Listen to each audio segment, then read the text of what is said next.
الله عليهم من النبيين والصديقين والشهداء والصالحين وحسن أولئك رفيقا. صدق الله مولانا العظيم وصدق رسوله النبي الكريم أمين مكين حنين رؤوف رحيم. ونحن على ذلك لمن الشاهدين والشاكرين والمطمئنين والموقنين والعاملين والحمد لله رب العالمين. مل کر محبت کے ساتھ ایک بار درود پاک کا نذرانہ پیش کیجیے.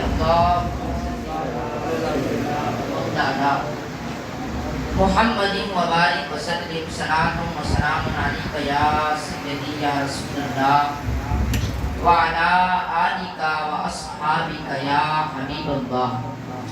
الصلاة والسلام عليك يا رحمة للعالمين وعلى آلك وأصحابك يا شفيع المذنبين.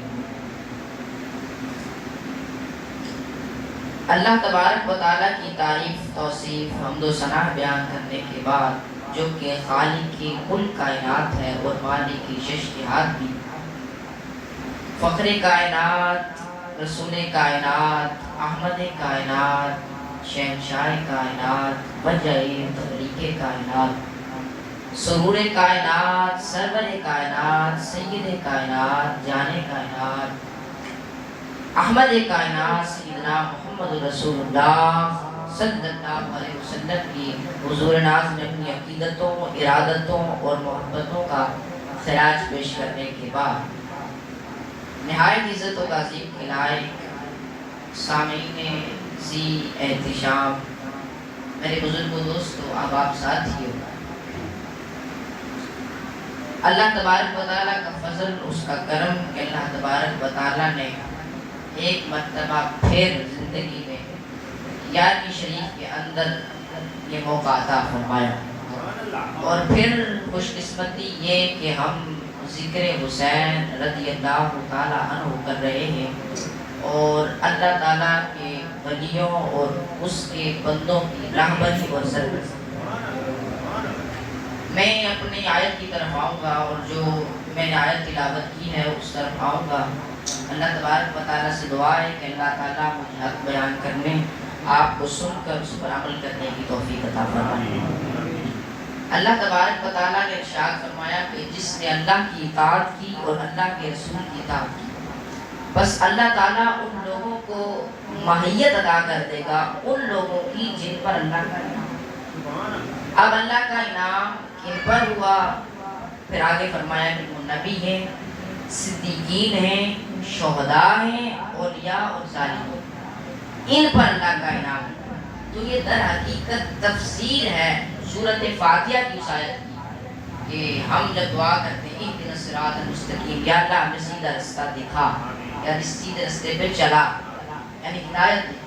اب سیدھی راہ کون سی راہ ہے؟ سیدھی راہ اللہ کے لیے بندوں کی راہ. سیدھی راہ کس کی راہ ہے؟ آگے اللہ نے خود بیان فرمایا کہ سیدھی راہ اللہ کے انعام یافتہ بندوں کی راہ ہے. تو اللہ تبارک و تعالیٰ نے صراط مستقیم کو اور ہدایت کو معین کر دیا ہے، مشخص کر دیا ہے اور آئیڈینٹیفائی کر دیا ہے، شخصیتوں کے ساتھ ہدایت کو جوڑ دیا ہے اور صراط مستقیم کی پہچان شخصیتوں کے ساتھ کروائی. تو اب اللہ کے انعام یافتہ بندے ہیں کون؟ اس کا جواب سورہ نساء کی آیت نے دیا کہ وہ انبیاء ہیں، صدیقین ہیں، شہداء اور صالحین. ان کے نقوش قدم سے ہدایت تلاش کرو اور ان کے نقوش قدم سے صراط مستقیم تلاش کرو. اگر ان کے نقوش قدم سے ہدایت اور صراط مستقیم تلاش نہ کی تو فقط قرآن کے مطالعہ سے، حدیث کے علم سے، مجرد بحثوں سے، مدرسوں سے، حلقوں سے، مناظروں سے، کتابوں سے ہدایت بھی یقین نہیں مل سکتی. ان سے علم حاصل ہوتا ہے مگر وہ علم ہدایت میں تب بدلتا ہے جب اللہ کے نیک بندوں نقوش قدم پہ چلا جائے. تو آج کا مضمون جس کو ہم مکمل طور پر واضح کرنا چاہتے ہیں وہ ہے یہ ہے کہ حضرت سیدنا امام حسین کی شہادت کا فلسفہ کیا ہے شہادت کی عظمت کیا ہے اور اس کا فلسفہ اور اس کی حکمت کیا ہے، راز کیا ہے شہادت امام حسین کا۔ بہت شہادتیں حضور صلی اللہ علیہ وسلم کی بعثت سے پہلے بھی ہوئی، صحابہ کرام میں بھی ہوئی، تابعین میں، اور آج تک بڑے بڑے اکابر اور اعلام کی ہوئی، لیکن نہ کسی کی شہادت کو وہ شہرت ملی اور نہ اس کے ذکر کو وہ دوام ملا اور نہ وہ قبولیت عامہ ملی۔ جو رتبہ، جو مرتبہ، جو قبولیت، جو شہرت، جو ذکر کی وسعت سیدنا امام حسین کی شان ہے۔ تو کچھ لوگوں یہ وجہ کیا ہے کہ کچھ لوگوں کو التباس لاحق ہوتا ہے کہ بھئی صرف ایک شہادت تھوڑی ہوئی ہے کربلا کی، اور بھی بہت ساری شہادتیں ہوئی، بڑی بڑی شہادتیں، ان کا ذکر تو نہیں کرتے اتنا، لیکن شہادت حسین سے امت کو اتنی لگن کیوں ہے؟ تو اب اس آیت کریمہ کی روشنی میں جو میں میسج دینا چاہ رہا ہوں کہ شہادت حسین در حقیقت سیرت مصطفیٰ کا ایک باب ہے، شہادت حسین سیرت محمدی کا باب ہے، شہادت حسین سیرت مصطفی کا اظہار ہے، شہادت حسین کمال مصطفیٰ اور کمال نبوت مصطفی کا اظہار ہے۔ شہادت حسین کو صرف امام حسین کی شخصیت کے تناظر میں نہ دیکھو، شہادت حسین کو آئینہ سیرت مصطفیٰ میں دیکھو، آئینہ کمالات محمدی میں دیکھو، پھر جا کر کے اس کی وسعت اور اس کے مقام اور مرتبہ سمجھ میں آئے گا۔ اب سوال پیدا ہوا کہ ان میں ربط کیا ہے، تعلق کیا ہے شہادت حسین میں اور سیرت و کمال محمدی میں ربط کیا ہے؟ وہ ربط سمجھنے سے پہلے یہ سمجھ لیں کہ نعمتیں چار ہیں۔ پھر اگلی بات یہ کہ اللہ تبارک و تعالیٰ نے اس امت میں جس کو بھی جو نعمت عطا کی بواسطہ نبوت محمدیہ عطا کی، حضور صلی اللہ علیہ وسلم کے وسیلے سے عطا کی، حتیٰ کہ انبیاء علیہ السلام کو نبوت بھی واسطہ مصطفیٰ سے ملی، حضور علیہ السلام کی نبوت پر ایمان لانے کی وجہ سے ملی۔ قرآن کہتا ہے وَإِذْ أَخَذَ اللَّهُ، اذان کے بعد اس میں وَإِذْ أَخَذَ اللَّهُ مِيثَاقَ النَّبِيِّينَ لَمَا آتَيْتُكُم مِّن كِتَابٍ وَحِكْمَةٍ ثُمَّ جَاءَكُمْ رَسُولٌ مُصَدِّقٌ لِّمَا مَعَكُمْ لَتُؤْمِنُنَّ بِهِ وَلَتَنصُرُنَّهُ۔ اللہ تبارک و تعالیٰ نے عالم ارواح میں تمام انبیاء سے ایک عہد لیا، حلف نامہ لیا، میثاق لیا، ڈیکلیریشن کروایا کہ میں سب نبیوں کو بھیجوں گا اور کتاب و حکمت دوں گا، لیکن سب سے آخر میں میرا ایک نبی آئے گا، آخر الزمان، محمد رسول اللہ صلی اللہ علیہ وسلم۔ تم سب کو اس کی نبوت پر ایمان لانا ہوگا اور اس کے مشن کی نصرت کرنی ہوگی، یعنی امت کو یہ بتانا ہوگا کہ جو کوئی بھی محمد مصطفیٰ کی بعثت کا زمانہ پالے تو ان کے ساتھ ان کی عزت، ان کے دین کی نصرت میں لگ جائے اور ان کے دین کی نصرت میں لگ جائے اور اپنی امت کو یہ بتانا ہوگا۔ تو رب تعالیٰ نے پوچھا کہ کیا تم یہ وعدہ کرتے ہو؟ تو سب انبیاء کے انہوں نے کہا ہاں کرتے ہیں۔ رب تعالیٰ نے کہا میں تم سب کے وعدے پر گواہ ہوں۔ تو گواہی نبوت مصطفیٰ پر ہوئی، اقرار اور اعلان نبوت مصطفیٰ پر ہوا، اور پھر اس کی شرح حدیث میں آئی ہے۔ امام قسطلانی نے المواہب الدنیا میں بیان کیا، آپ بیان فرماتے ہیں کہ جب یہ وعدہ لیا گیا تو ایک نور نے سب انبیاء کی روح کو ڈھانپ لیا۔ تو یہ المواہب الدنیا میں امام قسطلانی فرماتے ہیں کہ انبیاء نے پوچھا ہے کہ باری تعالیٰ یہ نور کیا ہے، بادل کی طرح ہم پر شائع ہوئے ہیں۔ تو اللہ تعالیٰ نے فرمایا کہ جس نبی کی نبوت پر ایمان لاتے ہو اور جس محمد مصطفیٰ صلی اللہ علیہ وسلم کی نبوت کا اقرار اور وعدہ کرتے ہو، یہ اسی کی نور نے تمہیں چاروں طرف سے یہ دیا ہے، تم پہ سایہ کرو۔ گویا کہ انبیاء علیہ السلام کو نبوت بھی نبوت مصطفیٰ کے صدقے سے ملی، قرآن کی نص گواہ ہے۔ تو جب انبیاء علیہ السلام کو نبوت بھی واسطہ محمدی سے ملی تو پھر باقی نعمتیں حضور کے واسطے سے کیسے مل سکتی ہیں؟ وہ تو تابع نبوت ہے۔ سو جتنے صدیقین ہوئے دنیا میں ان کو صدیقیت محمدی کے صدقے سے ملی، جتنے اولیاء ہوئے ان کو ولایت محمدی کے وسیلے سے ملی، جتنے صالحین ہوئے صلحاء ان کو صالحیت محمدی کے صدقے سے ملی، متقین کو تقوی حضور کے تقوی سے ملا، اطاعت گزاروں کو اطاعت حضور کی اطاعت سے ملی، پرہیزگاروں کو پرہیزگاری حضور کی پرہیزگاری سے ملی، محسنین کو احسان حضور کے احسان سے ملا، اہل سخاوت کو سخاوت حضور کی سخاوت کے صدقے میں ملی، اہل کرامت کو کرامت حضور کی حضور کی کرامت کے صدقے میں ملی. آج اگر جس کو بھی جو نعمت ملی اس کو مصطفیٰ کی اسی نعمت کا صدقہ ملا اور مصطفیٰ کے دروازے سے وہ اس نعمت تک پہنچا.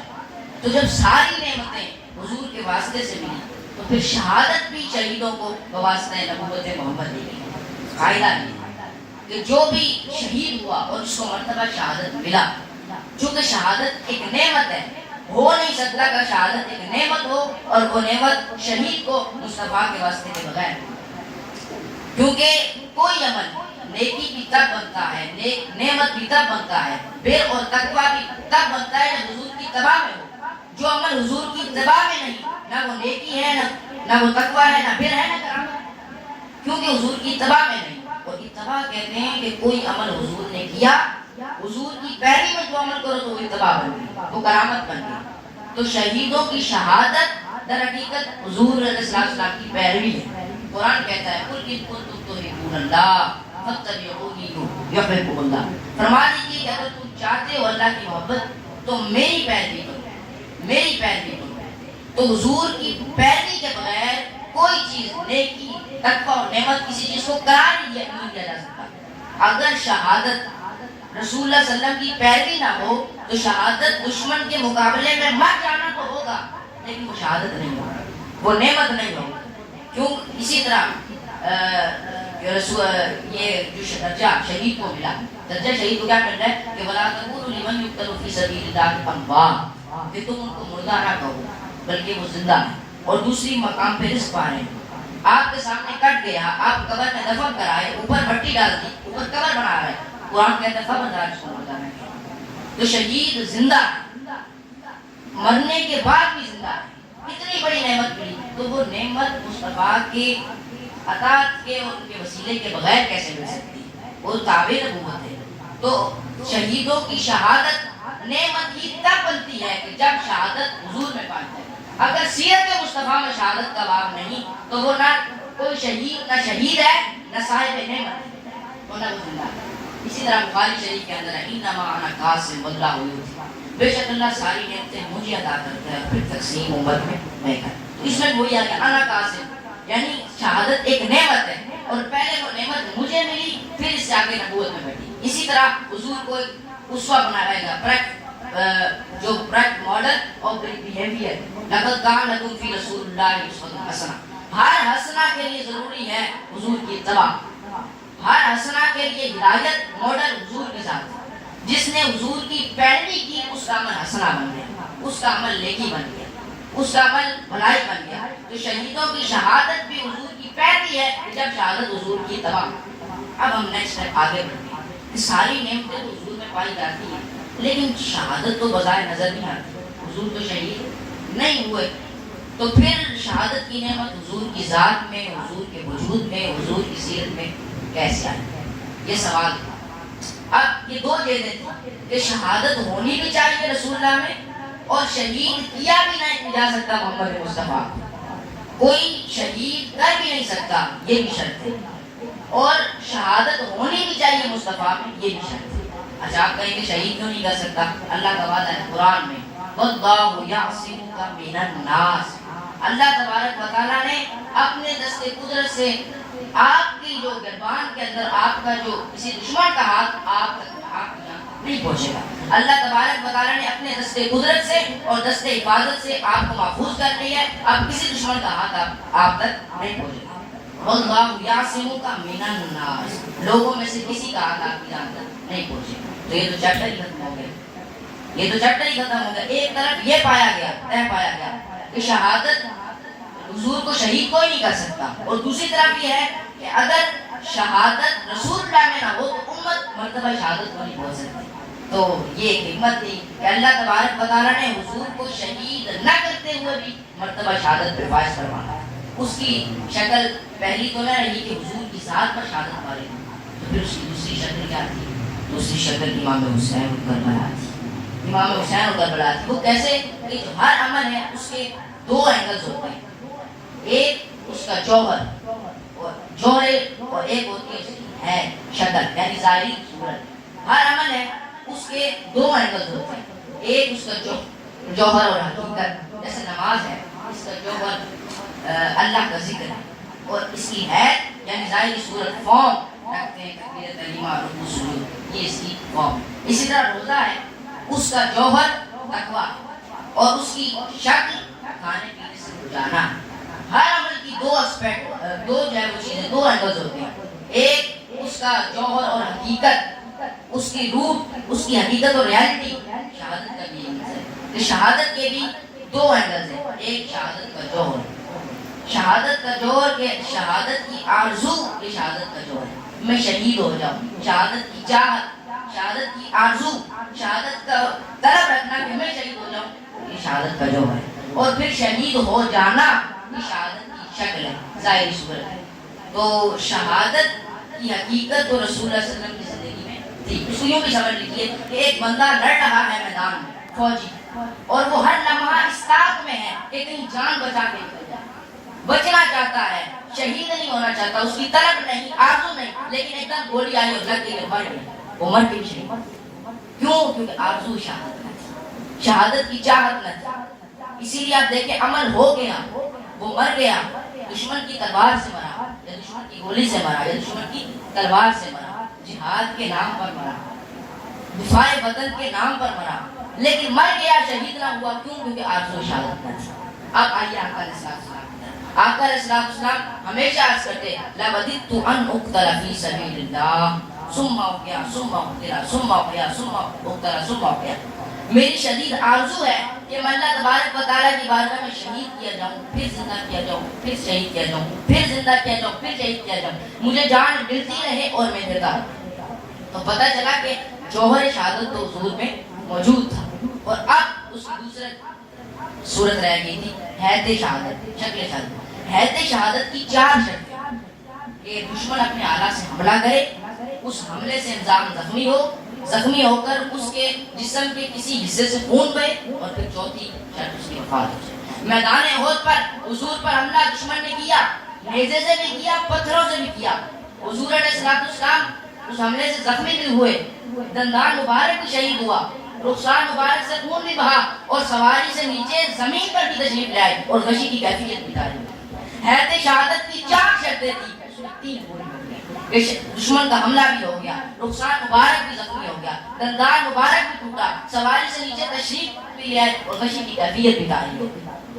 تو رسول اللہ صلی اللہ علیہ وسلم کی زندگی میں شہادت کا جوہر، شہادت کی حقیقت، شہادت کی روح بھی موجود تھی، اور حیات شہادت کی چار شرطیں تھیں، اس میں سے تین پوری ہو گئی اور چوتھی شرط سے باقی رہتی، اور چوتھی شرط تھی شہادت کی، اور وہ ممکن نہ تھی کیونکہ اللہ نے قرآن کا وعدہ تھا، اگر کوئی مار دیتا، معاذ اللہ شہید کر دیتا، تو قرآن جھوٹا ہو جاتا، قرآن پہ بات آتی، قرآن کی آیت غلط ہو جاتی۔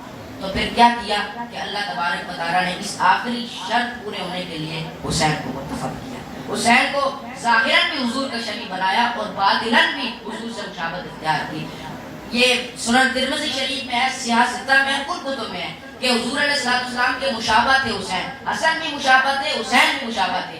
جب حضور کے وصال کے بعد صحابہ ترستے دیدار مصطفیٰ کے لیے تو وہ سیدہ فاطمہ الزہرا کا دروازہ کھٹکھٹاتے، حسن و حسین کو کھڑا دے دیتے، شبیہ مصطفیٰ کا دیدار ہو جاتا۔ تو اللہ تعالیٰ نے ظاہراً بھی ان کو مشابہت عطا کی اور باطناً بھی ان کو مشابہت عطا کی۔ فرمایا حسین منی وانا من الحسین، حسین مجھ سے ہے، میں حسین سے ہوں۔ من احب حسین فقط احبنی، من ابغض حسین فقط احبنی ابغضنی۔ جس نے مجھ سے محبت کی، جس نے حسین سے محبت کی، اس نے مجھ سے محبت کی، جس نے حسین سے بغض رکھا، اس نے مجھ سے بغض رکھا، جس نے حسین سے دوستی کی، اس نے مجھ سے دوستی کی، جس نے حسین سے جنگ کی، اس نے مجھ سے جنگ کی۔ تو ان کی شکلیں بھی حضور کے مشابہ بنائیں اور ان کا باطن بھی حضور کے مشابہ بنایا۔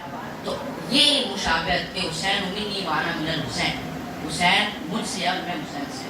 حسین تو مصطفیٰ سے ہیں کیونکہ جز اپنے کل سے ہوتا ہے، بیٹا اپنے باپ سے ہوتا ہے، لیکن حضور نے یہ فرمایا انا من الحسین، میں حسین سے ہوں، تو حضور حسین سے کیسے ہو گئے؟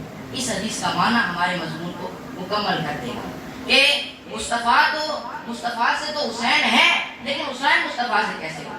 اس حدیث کا معنی یہ تھا اور مفہوم یہ ہے کہ حسین منی، حسین مجھ سے ہے، یعنی حسین کے اندر جو کمال ہے اس کا مصدر میں، یعنی حسین کے اندر جو عظمت ہے اس کا اصل اور مصدر میں، اور حسین کے اندر جو اس میں جمال ہے اور جو عظمت ہے اور جو کرامت ہے حسین کی، اس کا سرچشمہ میں. اور فرمایا کہ وَأَنَا مِنَ الْحُسَيْنِ، اور میں حسین سے ہوں، یعنی کہ میری سیرت کا اظہار حسین سے ہے. یعنی میری سیرت میں ایک بات جو باب شہادت باقی ہے، اس کی تکمیل اور ظہور حسین سے ہو. یعنی میں حسین کا مصدر ہوں اور حسین میرا مظہر ہے. میں حسین کا اوریجن ہوں اور حسین سے میری شہادت کی جو ہے وہ ظہور ہوگا اور میری شہادت کا ظہور حسین سے ہوگا. تو جس شہادت کی ابتدا میدان احد سے ہوئی اور اس کی شہادت ممکن نہ تھی کیونکہ قرآن کا وعدہ تھا، اس کی ساری شرطیں پوری ہو جانے کے بعد صرف ایک شرط باقی تھی اور وہ شہید ہونا جانا تھا. تو اللہ نے ظاہر اور باطن شبیہ بنا کے حضور کو بیٹا حسین دیا، حضور کو بیٹا حسین دیا. اور پھر اللہ تبارک و تعالیٰ نے ان کی شکل شبیہ بنائی. تو جس طرح غزوہ احد سے جس شہادت کا آغاز ہوا، اس کا آخری جو چٹ ہے وہ میدان کربلا میں لکھا گیا. پھر حضور علیہ السلام نے مٹی دی تھی، اور طبرانی شریف میں حدیث ہے اور المعجم الکبیر میں حدیث ہے کہ حضور علیہ السلام نے مٹی دے دی تھی. یہ پہلی واحد شہادت ہے کہ 56 برس پہلے حضور نے مٹی دے دی تھی. اور حضرت ام سلمہ کو بلایا، فاطمہ ام سلمہ یہ جبرائیل مجھے مٹی اس میدان کی دے کے گیا ہے جہاں میرا حسین شہید ہوگا. اذا تحولت هذه قربة الدم قال فاعلمي ان الحسين قد قتل. یہ جب مٹی خون میں بدل جائے تو سمجھ لینا کہ میرا حسین شہید ہوگا. 10 محرم کا دن تھا، ادھر مارکہ کربلا وقع تھا، کسی کو کچھ خبر نہ تھی کہ کربلا میں کیا ہو گیا. ادھر ام سلمہ زور کا وقت تھا، مکہ کی سرزمین میں آرام فرما رہی تھی. ادھر سیدنا عبداللہ ابن عباس نے دیکھا کہ حضور خواب میں تشریف لائے، حضور کو خواب میں دیکھا. رأيته في المنام أشخص أكبر وعلى لحيته في روايته وبيده قارورة وفيها دم. سألت یا رسول اللہ ما هذه الدم؟ قال دم الحسین واصحابہ. یا رسول اللہ، تو میں نے دیکھا کہ ان کے بالوں میں گرد تھی، بال آلودہ تھے، پریشان حال تھے. میں نے پوچھا یہاں کا ماجرا کیا ہے، یہ گرد کیسی ہے اور یہ ہاتھ میں مٹی اور یہ خون کیسا ہے؟ آقا علیہ السلام نے فرمایا حسین اور اصحاب حسین کا خون کربلا میں جمع کر گیا. حسین اور شہادت حسین کا خون کربلا میں جمع کر گیا. فوراً اٹھی، جا کے شیشی کو دیکھا تو وہ خون میں بدل گئی. فعلم تو قتل الحسین، فعلم تو ان الحسین قد قتل. میں جان گئی کہ حسین شہید ہو گئی. اب کسی کے ذہن میں اشکال آئے کہ وہاں تو 72 تن تھے، تو 72 تنوں کا خون ایک شیشی میں کیسے بند ہو گیا؟ ہاں ذہن میں رکھ لیں، میدان کربلا میں 72 تن تھے، اسی طرح ان کا خون مصطفیٰ نے شیشی میں اسی طرح معجزہ تن بند کر دیا، جس طرح 72 صفحہ کا دودھ ایک پیالے میں بند کر دیا، جس طرح 700 صحابہ کرام کے وضو اور غسل کا پانی ایک لوٹے میں بند کر دیا. یہ میرے مصطفیٰ کا کام تھا. تو اسی طرح 72 تنوں کا خون حضور نے ایک شیشی میں بند کر کے رکھ دیا. اور پھر عبداللہ ابن عباس کہتے ہیں یا رسول اللہ آپ اس حال میں کیسا ہے؟ فرمایا شہید کو قتل حسین عاقبہ، میں حسین کی اور اصحاب حسین کی خبر لے کے آیا ہوں. تو چونکہ حضور کی اپنی شہادت تھی اس لیے روحانی طور پر کربلا میں موجود تھے اور حسین کی حوصلہ افزائی فرما رہے تھے کہ حسین کوئی بات نہیں، پانی بند ہو گیا. حسین کوئی بات نہیں کہ ظلم و ستم کی انتہا ہو گئی. حسین کوئی بات نہیں جبر اور بربریت کی انتہا ہو گئی. حسین کوئی بات نہیں کہ جمال علی اصغر چلا گیا. حسین کوئی بات نہیں کہ شہزادہ علی اصغر چلا گیا. حسین کوئی بات نہیں کہ سارا خانوادہ لٹ گیا. حسین ابھی تیری بھی شہادت ہونے والی ہے. میں نے تو تجھے پالا اس لیے تھا، اپنے کندھوں پر سوار اس لیے کیا تھا، اپنی زبان چسائی اس لیے تھی، فاطمہ الزہرا کا دودھ اس لیے دیا تھا کہ آج جب ان کا ظلم و ستم اور ان کی ظلم و جبری انتہا کو پہنچے، یہاں تیری صبر اور رضا انتہا کو پہنچے، تیرے قدم نہ ڈگمگائیں کیونکہ تیری شہادت نہیں میری شہادت ہے. تو یہاں پہ امام حسین نے اپنی جان آفری کو پیش کی. جو ہی جان آفری کو پیش کی وہاں سے آواز ہے یا ایتھا النفس المطمئنہ ارجعی الی ربک راضیۃ مرضیہ فادخلی فی عبادی وادخلی جنتی. تو جو جس شہادت کی ابتدا میدان احد سے ہوئی تھی اس کی تکمیل کا باب میدان کربلا میں لکھا گیا.